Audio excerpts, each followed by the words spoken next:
Paz do Senhor, hoje nós iremos estudar a lição de número 6, que tem por título A Mordomia da Adoração. Nosso texto áureo diz: Mas a hora vem e agora é em que os verdadeiros adoradores adorarão o Pai em espírito e em verdade, porque o Pai procura a tais que assim o adorem. Está escrito lá em João capítulo 4, versículo 23. A verdade prática nos diz: Deus procura os verdadeiros adoradores e não as celebridades. Isso é uma verdade contundente. A leitura bíblica em classe, que vai servir como base para o estudo da nossa lição, se encontra no Evangelho de João, no capítulo 4, versículos 19 ao 26, que traz uma conversa, um diálogo de Jesus com uma mulher samaritana, que, dentre vários assuntos, trata da temática da adoração. E mais na frente nós iremos abordar este tema com um maior tempo de discussão aqui para nós, não é?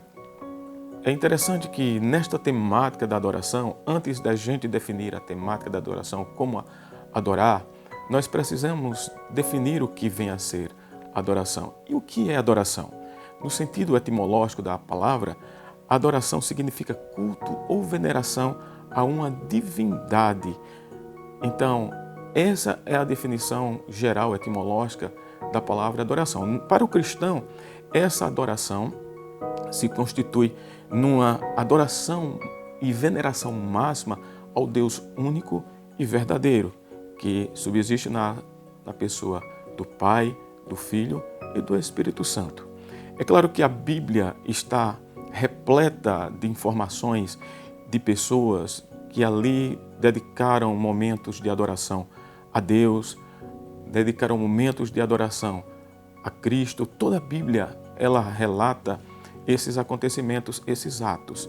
Mas veja, a gente vai analisar neste momento como era a adoração no Antigo Testamento. É importante destacar que no Antigo Testamento, e principalmente no começo da história do homem, quando o homem tinha uma comunhão perfeita com Deus ali no Jardim do Éden, e após a sua queda, quando pecou, que foi expulso do paraíso, o homem procurou criar meios de adorar, de se aproximar mais uma vez de Deus. E a Bíblia conta a história de dois irmãos que, como forma de adoração a Deus, eles ofereceram parte daquilo que eles detinham em termos do seu trabalho. Caim ofereceu frutos da terra e Abel ofereceu como sacrifício e ofertando a Deus um animal, a qual ele cuidava de animais.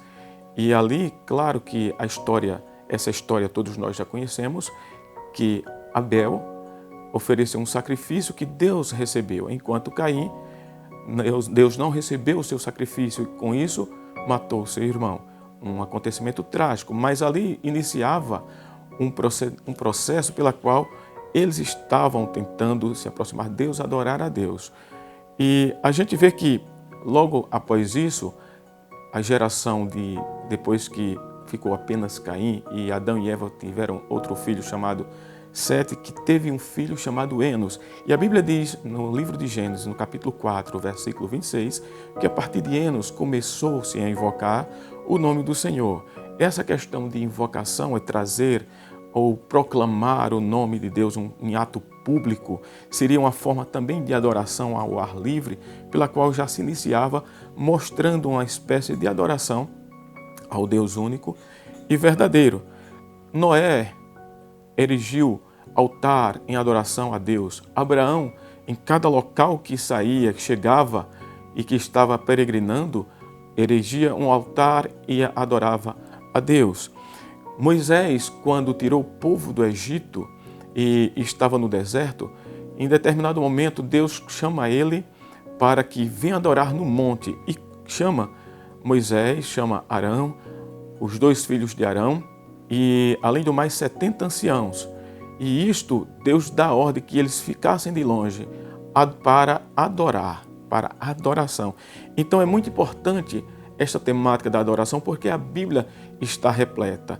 Agora, é certo que durante a construção do tabernáculo, só quem tinha acesso a essa adoração, uma adoração mais firme, eram os sacerdotes que estavam oferecendo sacrifício em prol do povo. Quando o templo foi construído, o templo de Salomão, aí sim Salomão dobrou os joelhos e adorou a Deus e já começou a introduzir naquela adoração os cânticos, os instrumentos para louvar e adorar o nome do Senhor. Então a gente percebe que os salmos estão repletos de adoração ao Deus Altíssimo. Desde o Salmo 95 ao 100, nós vemos uma invocação de adoração ao nome do Senhor. Isso mostra no Antigo Testamento apenas alguns exemplos como era a adoração no povo de Israel antes do Novo Testamento. No Novo Testamento, com a vinda de Jesus, Jesus já no seu nascimento recebeu a adoração dos magos do Oriente. Depois, durante o seu ministério, Jesus recebeu adoração. Após a sua ressurreição, Jesus também recebeu adoração. E diz a Bíblia lá em Hebreus 1:4 que até os anjos de Deus o adoram. Então a gente percebe que esta temática está repleta em toda a palavra de Deus.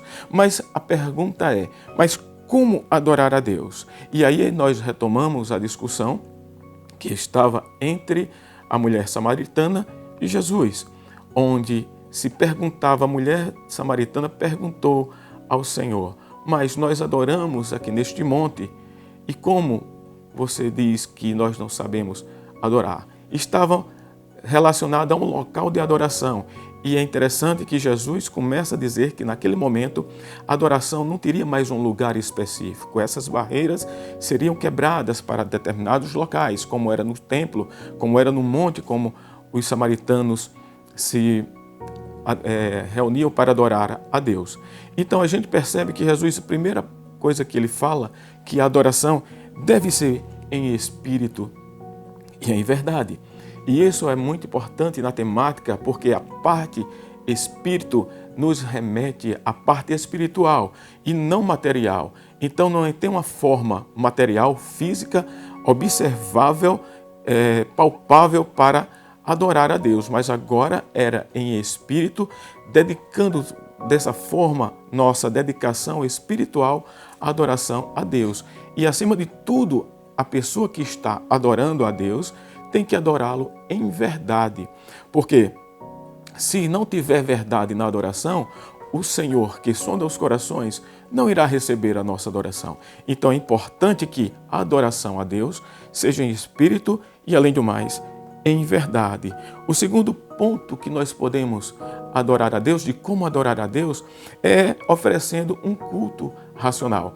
E como seria esse culto racional? Paulo fala em Romanos capítulo 12, versículo 1, que diz: rogo-vos, pois, irmãos, que apresenteis o vosso corpo em sacrifício santo, vivo e agradável a Deus, que é o vosso culto racional, oferecendo todo o nosso ser em adoração a Deus. Então, nessa questão de adoração, o homem, como forma de adorar a Deus, ele pode expressar essa adoração em gestos e atitudes, que primeiro pode ser ajoelhando-se e prostrando-se diante de Deus. Então esse é um ato e uma atitude pela qual o homem pode se fazer, pode realizar diante de Deus esse ato e essa adoração. Segundo, pode ser louvando e cantando, que geralmente esse ato e essa atitude está sempre relacionada à adoração e já é uma forma bastante conhecida e difundida nos meios das igrejas, de uma forma de adorar a Deus através do louvor e do cântico. Também pode ser glorificando a Deus, primeiramente, glorificando com inteireza do ser, como fala em 1 Tessalonicenses 5:23, todo corpo, alma e espírito, e oferecendo a Deus sacrifício de louvor, como está escrito no Salmo 50 e o versículo de número 14. Então nós observamos que esses atos mostram o estado da alma diante do poder de Deus. Então isso é importante porque nós devemos exercer essa mordomia da adoração com todo o nosso ser, corpo, alma e espírito, expressando adoração ao nosso Deus. Então, meu prezado ouvinte, que Jesus continue abençoando a tua vida e que nós, desde já, fazemos o convite a você para que esteja nas nossas igrejas, Assembleias de Deus, próximo à sua casa, no próximo domingo, para que vocês possam assistir e aprender com a maior profundidade sobre essa temática da adoração. Você é o nosso convidado. A partir das 9 horas da manhã, visite a nossa igreja. Que Deus o abençoe em nome de Jesus.